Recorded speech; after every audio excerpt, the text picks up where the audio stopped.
علیکم میرے ہر دل عزیز اسٹوڈنٹس، ایک بار پھر آپ کی خدمت میں حاضر۔ آج بات کریں گے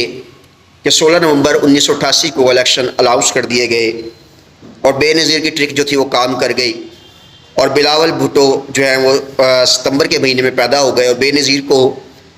تقریباً 2 مہینے مل گئے کمپین کے لیے۔ اچھا، یہ ذہن میں رکھیے گا، سقوط ڈھاکہ کے بعد جو 1985 میں الیکشن ہوئے وہ غیر جماعتی بنیادوں پر ہوئے تھے اور پیپلز پارٹی نے اس کا بائیکاٹ کر دیا تھا،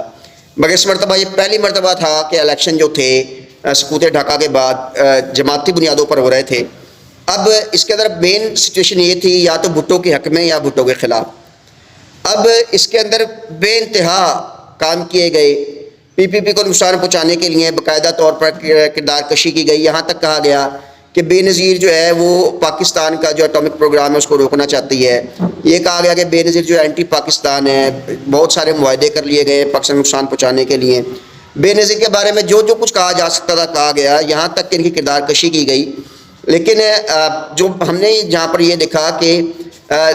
ہماری جو انٹیلیجنس ایجنسیز تھیں انہوں نے باقاعدہ طور پر 9 جماعتوں کا سیاسی اتحاد قائم کیا اور نواز شریف اس کا مین چہرہ تھے۔ بے نظیر کے ساتھ جب بھی اخبار میں کوئی خبریں لگائی جاتی ہیں تو بے نظیر کو غدار ثابت کرنے کی کوشش کی جاتی ہے، بے نظیر کو ایسا ثابت کرنے کی کوشش کی جاتی ہے جو شاید پاکستان کے لیے کام ہی نہیں کرنا چاہتی، جو دوسروں کے اشارے پر پاکستان میں آئی ہے۔ بہرحال یہ تمام معاملات چل ہی رہے تھے، لیکن اس کے باوجود جو ہے بے نظیر جو ہے اپنے الیکشن میں آگے طرف بڑھ رہی تھی۔ اور یہ ذہن میں رکھیے گا، آئی جی آئی کا جو اتحاد تھا اس کے پیچھے انٹیلیجنس ایجنسیوں کا ہاتھ تھا، اور اس کے اندر جو قاضی حسین احمد صاحب تھے وہ باقاعدہ انہوں نے جو ہے 9 ستاروں کا جھنڈا لگا کے تو سائیکل پہ مارچ کیا تھا، انہیں کافی لمبا سائیکل پہ جایا کرتے تھے وہ، اور نعرہ تھا کہ جو 9 ستارے ہیں وہی ایک دوسرے کے دوست ہیں اور پاکستان کے حق میں بہتر ہیں، باقی جو ہے وہ سارے